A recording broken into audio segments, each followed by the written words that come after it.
Maine Mendoza, inapi? Yan at iba pa ang pag-uusapan natin ngayong araw po ng Huwebes, October 17. Pero bago yan mga kaparokya, humiling ako na pakisubscribe ang aking YouTube channel. Pakiclick ang bell icon para una kayong manotify sa mga bagong video na ilalabas ko. At pakidamay nyo na din na i-follow ang aking Facebook page na Mega TV at ang aking TikTok account na Kaparokya TV. Maraming salamat! So mga kaparokya, bago natin pag-usapan ang patungkol nga sa Eat Bulaga female host na si Maine Mendoza, ay unahin natin ang highest views ng dalawang noontime show kahapon. So first 2 days mga kaparokya, this week ay na-meet po ng Eat Bulaga ang daily average views nito na 80,000. Kabaligtaran naman po ng sa It's Showtime dahil kinapos po sila na makuha ang target number of views or average views nito na 100,000. Bakit nga ba 100,000 views ang average ng It's Showtime? Dahil for the past few months mga kaparokya ay minani nito ang 100,000 views kung saan more than 100,000 views pa po umaabot ang nanonood sa main YouTube channel ng It's Showtime, lalo na nung kasagsagan ng Mini Miss You at Especially For You. At kung paminsan-minsan naman po ay umaabot din talaga ng more than 100,000 ang viewers ng It's Showtime, lalo na pag nandyan or present po ang unkabogable star na si Vice Ganda. Ang Eat Bulaga naman po from 60,000 average views ay nag-upgrade po ito into 80,000 views. Anyway, sa oras na 1:39 PM, sa segment na Kalokalike, ang It's Showtime ay may 88,000 highest views. At ang Eat Bulaga naman po sa oras na 1:46 PM, sa segment na Gimme 5, sila po ay may 88,000 highest views also. So dito mga kaparokya ay muli na namang na-meet ng Eat Bulaga ang daily average views nito at ang Madlang People noontime show naman ay muling kinapos. But the good thing here is ABS-CBN noontime show improved their numbers from 80,000 to 88,000 yesterday. So muling nanumbalik ang manunood ng It's Showtime, lalo pat paparating ang kanilang 50th year anniversary celebration sa Sabado ang magpasikat. Expect natin na more than 100,000 views ang makukuha nito dahil expected na marami silang pasabog ang noontime show ni Vice Ganda. Ang noontime show naman po ng Iconic Trio ay hindi po sa studio isasagawa ang episode nila, kundi sa barangays. So tatapatan ng Eat Bulaga ang magpasikat ng Madlang People noontime show sa Sabado. Exciting ang mangyayari this coming Saturday dahil special na araw ito sa mga showtimers. Samantala punta naman po tayo sa prizes lists or amount na ipinamahagi ng dalawang noontime show kahapon. Again, credit to Solid TVJ Defender and Daparcad's Fighter Authority for having this data. So, recap lang po tayo mga kaparokya. Last Monday, sila po ay nakabuo ng 248,000 combined prizes kung saan ang 198,000 dito ay sa Eat Bulaga at ang 50,000 naman po ay sa It's Showtime.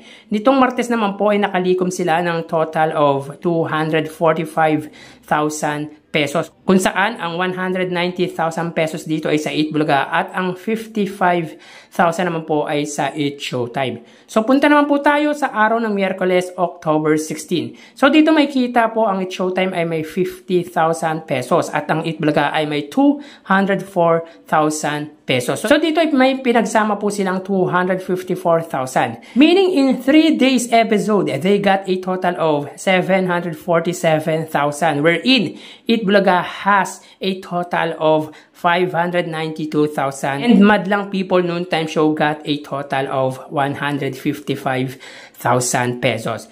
So, malaking tulong pa din po ang naibibigay ng It's Showtime kahit hindi kasing laki ng naibibigay ng Eat Bulaga.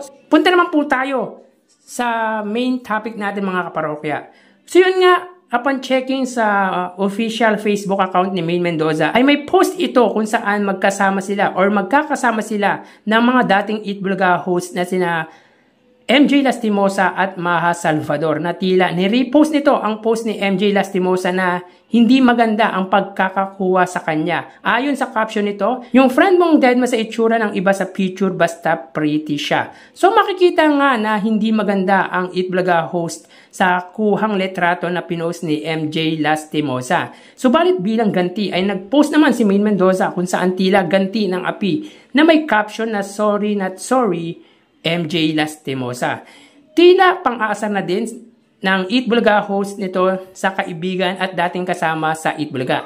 Makikita sa picture sina Maha Salvador, Maine Mendoza, MJ Lastimosa at Shara Soto. So nakakatuwang makita na magkakasamang muli ang mga dating Bulaga host na sina Maine, Maha at MJ.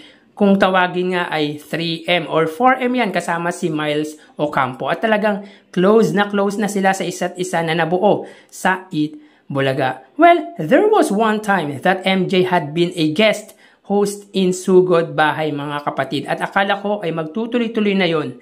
Samantala si Maha Salvador ay ikinasal last year at nabuntis din. Itong nagdaang mga buwan ay isinilang ni Maha Salvador ang kanyang kauna-unahang anak na babae. Kung kaya mga kaparokya hindi siya nakatuloy sa Itbulaga after mag-part ways ang TVJ at ang Tape Incorporated last year. Sana mag-guest uli ang dalawa para mabuo muli ang 4M, Maha, Miles, MJ at Maine Mendoza. Samantala bago natin pagpatuloy ang ating kwentuhan ay mag-shoutout muna tayo mga kaparokya. So sina-shoutout ko lahat ng viewers or solid viewers ng It's Showtime, ganun din ng Itbulaga. Special mention sa mga sumusunod.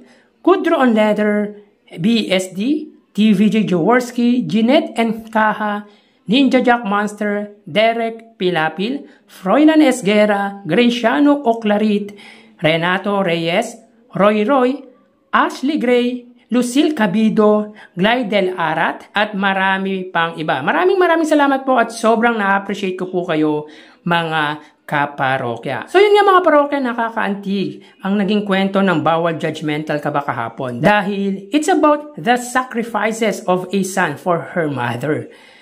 Ang pagmamahal ng anak sa ina.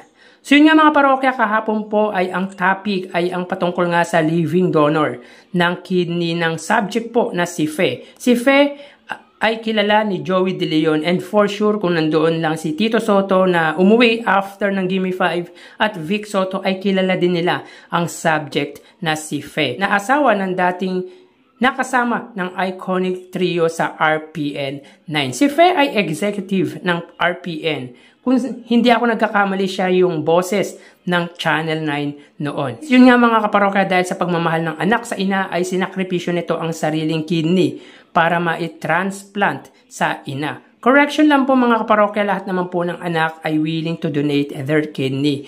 Pero yung lalaking anak lang yung nag-compatible sa ina. Anyways, sakripisyo talaga ang ginawa ng anak nito para sa kanya dahil risky po yun mga kaparokya at pwedeng ikapahamak nito ang ginawa. Pero syempre dahil ina niya ito ay handa siyang gawin ang lahat para sa mahal niyang ina. So talagang maraming matututunan sa segment na ito ng Itbulaga dahil nalalaman natin ang iba't ibang kwento ng tao dito. Lahat naman ng segment ay may aral.